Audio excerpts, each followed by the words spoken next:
prêchant le royaume de Dieu et enseignant les choses qui regardent le Seigneur Jésus-Christ avec toute hardiesse sans empêchement. Acte 38-31. Je voudrais que vous examiniez plus particulièrement la dernière partie de ce verset. Pas un homme ne l'empêchait. La vie chrétienne peut être comparée à une course de haies et d'obstacles. C'est un sport que certains d'entre nous ont peut-être pratiqué à l'école. Ceux qui participent à la course doivent sauter différentes et sans renverser les barrières qu'ils rencontrent.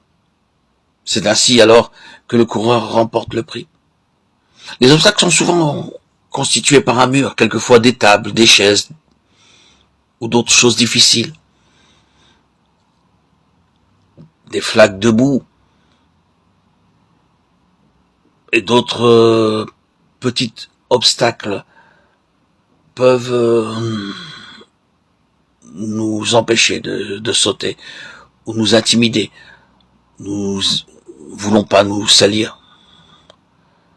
Lorsque nous lisons les 28 chapitres du livre des Actes, il me semble voir au moins 28 obstacles que nous devons franchir en tant que serviteurs de Dieu.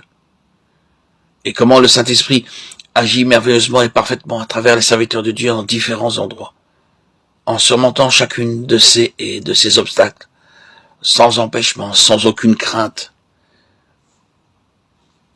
Dans les temps anciens, Dieu avait montré à ses prophètes qu'ils devaient continuellement s'attendre à lui pour déplacer les montagnes. Ce fut sa manière de confondre leur adversaire, comme nous le voyons dans Ésaïe 64, 1, 3, Ésaïe 63, 19. Or, si tu déchirais les cieux, si tu descendais, les montagnes s'ébranleraient devant toi, comme s'allume un feu de bois sec, comme s'évapore l'eau qui bouillonne. Tes ennemis connaîtraient ton nom, et les nations trembleraient devant toi. Lorsque tu fis des prodiges que nous n'attendions pas, tu descendis, et les montagnes s'ébranlèrent devant toi. Aussi longtemps que nous serons conscients de la présence permanente de Dieu dans son service, nous verrons chaque montagne s'écrouler dans sa présence. Rien ne nous fera peur. Nos propos, notre engagement seront toujours francs, directs. Tous les obstacles placés devant les serviteurs de Dieu ne peuvent pas ébranler la grâce de Dieu. C'est ainsi qu'on peut avancer et franchir tous les obstacles en grande confiance. Et comme ils avaient les regards fixés vers le ciel pendant qu'ils s'en allaient, voici 2 hommes vêtus de blanc leur apparurent. Ce fut la première haie qu'ils eurent à franchir. Le Seigneur Jésus-Christ avait regagné le ciel, il était parti. Ces quelques disciples restaient sans secours et regardaient vers le ciel. Le Seigneur venait juste de les charger d'être ses témoins à Jérusalem, en Samarie et jusqu'aux extrémités de la terre.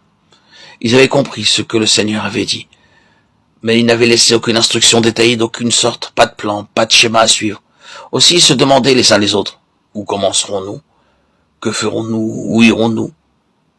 Il aurait pu leur laisser quelques indications par lesquelles ils auraient su immédiatement, tant de jours à Jérusalem, tant de jours en Samarie, mais il s'en alla simplement, sans leur laisser aucun plan. La seule chose qu'il leur avait dit de faire était d'attendre à Jérusalem que la puissance du Saint-Esprit descendît sur eux. Numériquement, ils étaient très peu. Ce fut un gros problème.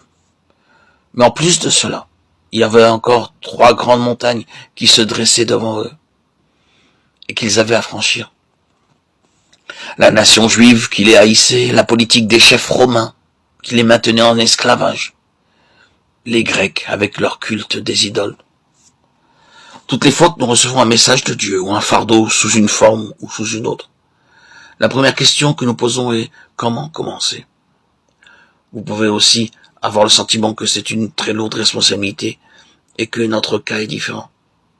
Nous trouvons ce peuple trop dur, nous sommes troublés et nous ne savons pas comment faire. Nous aimerions donc quelques indications claires. Mais Dieu ne travaille pas de cette façon. Dans tout travail de Dieu, ne supposons pas que parce que Dieu a travaillé d'une certaine manière, il fera exactement de même dans un autre endroit. Dieu n'est pas limité par nos idées ou nos plans. Il veut seulement que nous attendions patiemment jusqu'à ce qu'il commence à agir. Cela nous semble être un très réel problème, et ce le fut dans le cas des disciples. 2 hommes vêtus de blanc leur apparurent et dirent « Hommes galiléens, pourquoi vous arrêtez-vous à regarder au ciel? Ce Jésus qui a été enlevé au ciel du milieu de vous viendra de la même manière que vous l'avez vu allant au ciel. » Ils étaient si troublés qu'ils soient partis, que leur Seigneur Jésus soit parti. Ils savaient parfaitement que le Seigneur Jésus-Christ reviendrait, et ils devaient simplement le croire et attendre. Que ce soit long ou pas, ce n'est pas leur affaire. Ils devaient aller et attendre, comme cela leur avait été demandé, et au temps marqué par Dieu. Il leur dirait lui-même, alors, ce qu'il ferait ensuite. C'est ici l'enseignement que nous devons avoir. Apprendre, attendre le temps de Dieu. Attendre patiemment, car Dieu a un moment pour chaque travail, et il travaille selon son propre temps. Nous ne devons pas bouger jusqu'à ce que nous ayons reçu clairement du Seigneur l'ordre de marcher, et certainement pas l'ordre des hommes, l'ordre de nos ambitions personnelles, de nos convictions propres. Il faut laisser le Seigneur parler à travers nous, lui laisser de la place pour qu'il puisse y résider par son esprit et nous apprendre le chemin à suivre. L'itinéraire sera marqué et nos plans n'auront peut-être rien à voir avec les plans de Dieu.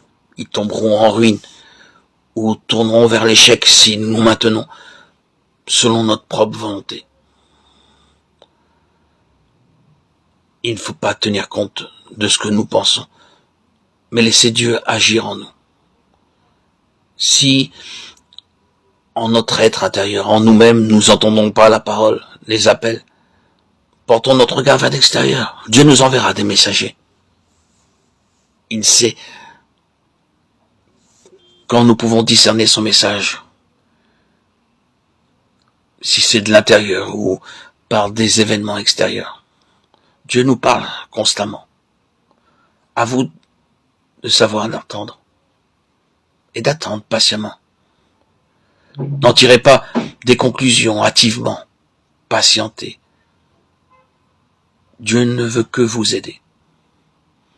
C'est une affaire personnelle entre votre âme et Dieu. Nous pouvons avoir affaire qu'à Dieu et nous devons apprendre à attendre patiemment jusqu'à ce que l'heure exacte du Seigneur arrive.